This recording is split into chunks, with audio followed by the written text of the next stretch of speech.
7 things you probably didn't know you need to know. I'm Jamie East, and this is the Standout 7. 2022's been a hell of a year already, and it's only 1 week in. Over the next 7 minutes, Boris battles Omicron waves, Angela Rayner's fired up at PMQs, Novak Djokovic has a bad trip, and Joe Biden defends American democracy. This is the Standout 7 from the Smart 7. Don't forget to hit the follow button to get your daily updates at 7 a.m. Happy New Year, same old pandemic. As with continuing high case numbers and rising numbers of hospitalisations, it was expected there might be new restrictions on the horizon. But a freshly barbered Boris Johnson was busy insisting that with the new variant appearing milder, there was no immediate need for further action. I think the way forward for the country as a whole is to continue with the path that we're on. Of course, we keep all measures under review, but the mixture of things that we're doing at the moment is, I think, the right one. And while urging people to continue with Plan B and to come forward for their booster, he did at least recognise that we have a difficult time ahead, as several NHS trusts have already declared critical incidents. The pressure on our NHS, on our hospitals, is going to be considerable in the course of the next couple of weeks, and maybe more, because there's no question that Omicron continues to surge through the country. Labour leader Keir Starmer had a moment in the spotlight on Tuesday as he set out the Labour plan for 2022 at a speech in Birmingham. He started by reflecting on Labour's glory days and restating Labour's patriotic viewpoint. These 3 chapters of change, Attlee, Wilson and Blair, made Britain a better country. We must be the people who write the 4th chapter, the people who create a new Britain in the 21st century. Nobody could look on that record and say that Labour is not a patriotic party. He also says, as Labour remains ahead of the Conservatives in the polls, that they need to press home the difference between the two parties. The Tory party is gearing up for a leadership fight. Meanwhile, the real problems that people face are just ignored. People are struggling. This government is simply turning away.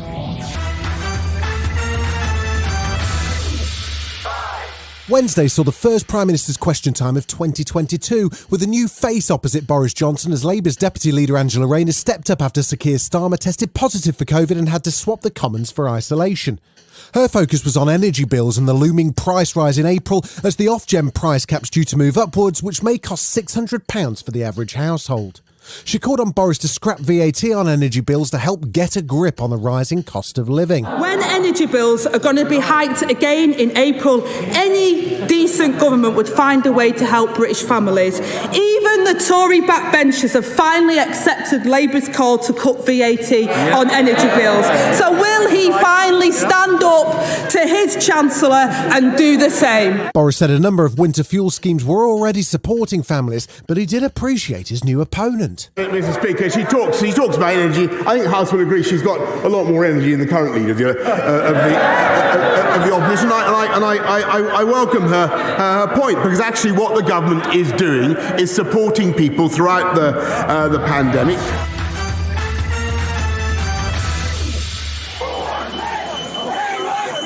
On January the 6th, 2021, Trump supporters broke into the home of the US Congress, attacking police officers who stood in their way and attempting to interrupt the process of certifying the election results. On Thursday, the anniversary of that attack, US President Joe Biden gave a speech at the centre of the same building. He had strong words to say about the violent mob and took square aim at Donald Trump for spreading a web of lies which led to the insurrection. Those who stormed this Capitol, and those who instigated and incited, and those who called on them to do so, held a dagger at the throat of America, at American democracy. They didn't come here out of patriotism or principle.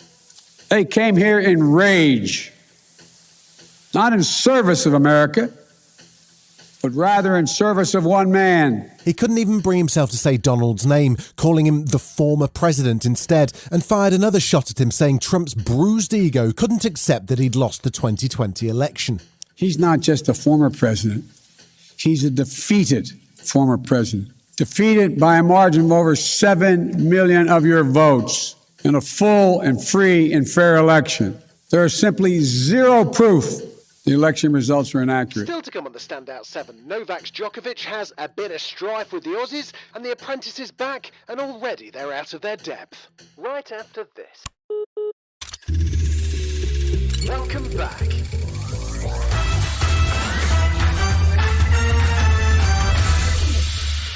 Poor Novak Djokovic. After the big hoo-ha earlier this week over him getting an exemption from vaccination rules to compete in the Australian Open, the world #1 tennis player has now been denied entry to the country. Apparently there was a mistake on his visa application, and after 6 hours with the Australian Border Force, he's been told he'll be deported. Australian Health Minister Greg Hunt explained the reason behind the decision. The visa for Novak Djokovic has been cancelled. The advice I have, and if I can just quote it for you, is the ABF can confirm that Mr Djokovic failed to provide appropriate evidence to meet the entry requirements to Australia, and visa has been subsequently cancelled. So it's a matter for him whether he wishes to appeal that, but if a visa is cancelled, somebody will have to leave the country. You may have heard of Theranos, not the finger-snapping guy, but a Silicon Valley unicorn, a company valued at $9 billion in 2013. Its secret sauce was a way to quickly provide accurate blood tests, but it turned out that was not in fact true. Founder and CEO Elizabeth Holmes has been on trial in the United States on 11 counts of fraud. She was cleared on 4 counts and found guilty on 4 others, and Theranos whistleblower Tyler Schultz, who helped to bring the empire down, was delighted at the guilty verdicts. I'm definitely happy that she was found guilty for defrauding investors. I'm a little disappointed that she was found not guilty for defrauding the patients, who I think were the real victims. And, I did what I did. I stuck my neck out to help protect those patients, not to protect Betsy DeVos's $100 million investment. I'm happy that we got 4 guilty verdicts. The Apprentice returned to our screens last night, and in typical fashion, Lord Sugar's victims were tasked with creating a new cruise line brand and design a logo and an advert and a social media campaign in one day, and then pitch it to industry professionals. I mean, you know what, that's a lot. I guess the main thing is to stay calm, level-headed, and definitely don't oversell yourself.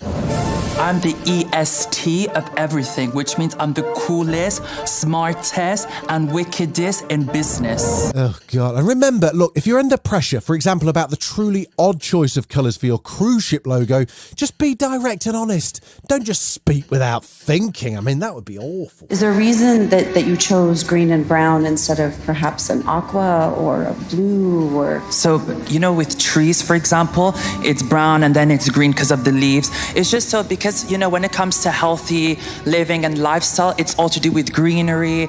I don't know if there's anything else that you guys want to also add, or... No, actually, that's fine. Guys, how did you find that? The logo took a battering. This has been the Standout 7, the best of the week from the Smart 7. We'll be back tomorrow, 7 a.m. with the Sunday 7. Have a great rest of your weekend. Written, produced and published by Daft Doris.